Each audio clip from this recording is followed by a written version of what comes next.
Hello, it's Thursday, October 27th, and you're watching The Big Story with me, Chiao Suen. Subscribe to the Straits Times channel to stay up to date with our live news updates. Now, how will Singapore fare next year as economic growth slows and inflation stays stubbornly high? The central bank MAS today confirmed a few things. First, the economy is projected to grow at a below-trend pace in 2023 after expanding by 3 to 4% this year. Second, core inflation will stay well above its historical rate through the rest of this year and next year. For now at least, there is no imminent threat of a recession here, but the outlook could change depending on what happens in the US and Europe. To fight inflation, MAS has already tightened monetary policy 5 times in 12 months by allowing the Sing dollar to strengthen, and it's prepared to take further action to keep inflation in check over the next few quarters. Joining us now is Terence Ho, Associate Professor in Practice at the Lee Kuan Yew School of Public Policy, National University of Singapore. Thanks for joining us today, Prof. Ho. So, high inflation doesn't look like it's going away anytime soon, and MAS says we will face slower growth next year. What happens when the two situations overlap, and what is the worst-case scenario should this persist? Yeah, I think the worst-case scenario, of course, is stagflation, where the economy is shrinking while inflation remains rampant. Fortunately, this is not the central scenario either for Singapore or the world, as growth next year is still expected to be positive, but there will be a slowdown and inflation is likely to remain elevated, which means we're entering a period of prolonged economic pain. And I think there are also risk factors which we cannot discount, which could worsen the situation, such as escalation of the war in Ukraine or the possibility of a resurgence of COVID-19 with new strains. So these are things that we should keep a watch out for as well. Sounds worrying, but Professor, the thing is that life still goes on and we need to be able to afford daily necessities. Do you think Singapore is facing or about to face a cost of living crisis if the domestic and global economic situation continues to spiral? And what groups do you think will be worst hit?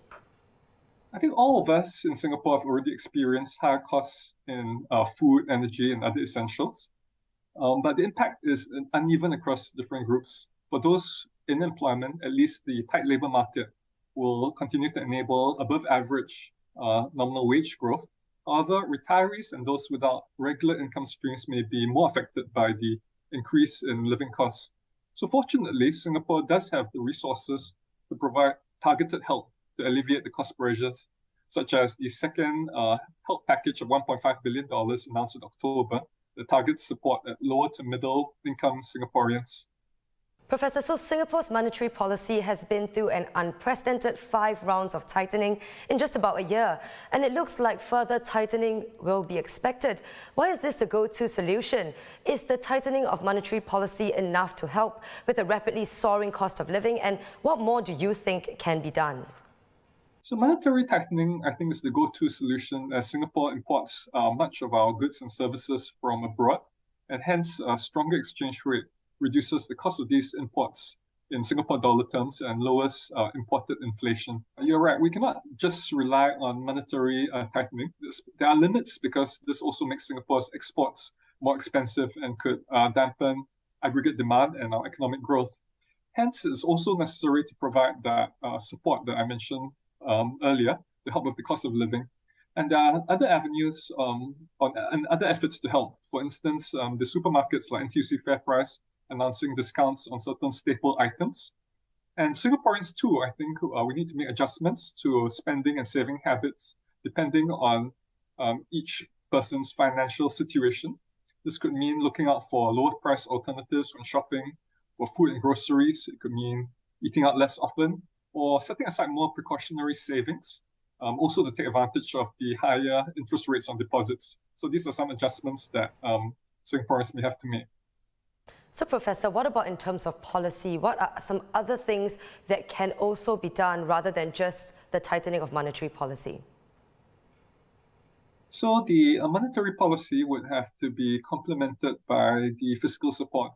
And as mentioned, this should be targeted because just across the board support will then further add to the demand pressures. So these are the mainstays of policy, monetary and fiscal, but there are other sort of targeted measures as well that for different, so for example, in the property market, we find that there could be some form of cooling measures that the Monetary Authority of Singapore, HDB, have been looking at. So depending on the sector, in terms of the supply of goods, the supply of land, there are other things that could be done in addition to just a fiscal and monetary policy to help control prices and keep things affordable for Singaporeans. Thank you, Professor Ho. This has been Terence Ho, Associate Professor in Practice at the Lee Kuan Yew School of Public Policy, National University of Singapore. An HDB flat with service options including meal deliveries, laundry and even integrated care, including 24-hour emergency monitoring and basic health checks. All this and more will be available to residents of the community care flats that will be located in Queensway. About 240 such units will be launched in November's build-to-order exercise. The assisted living public housing project will be the second of its kind to be launched by the government. Local culinary icon Violet Oon and her children have commenced legal proceedings to buy out Group MMM's stake in their restaurant business. The partnership with the luxury and lifestyle company was inked in 2014, with Violet Oon and her children being 50% shareholders of Violet Oon Inc. The case is set to be heard on Friday in High Court, with Group MMM saying that all necessary actions would be taken to protect and defend its legal rights. Now, your next COVID-19 vaccination could be needle-free, with no pain at all. The Chinese city of Shanghai on Wednesday started offering an inhalable vaccine made by CanSino Biologics. Each dose is administered using a cup containing the aerosol of the vaccine. The recipient takes a deep breath from the cup, holds their breath for around 5 seconds, and then slowly exhales. Now that's something I could get used to. And fancy living here? Singapore will have a new tallest residence by 2028, with a super penthouse set to occupy the top floor of 8 Shenton Way. At 305 metres, the new skyscraper will be 21 metres higher than Guoco Tower, currently the tallest building here. 8 Shenton Way will also have offices, retail units and a hotel, all connected to Tanjong Pagar MRT station via an underground walkway.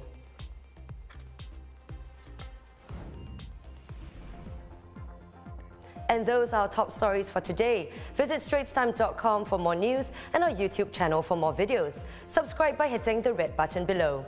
I'm Chao Suen and I'll see you tomorrow on The Big Story.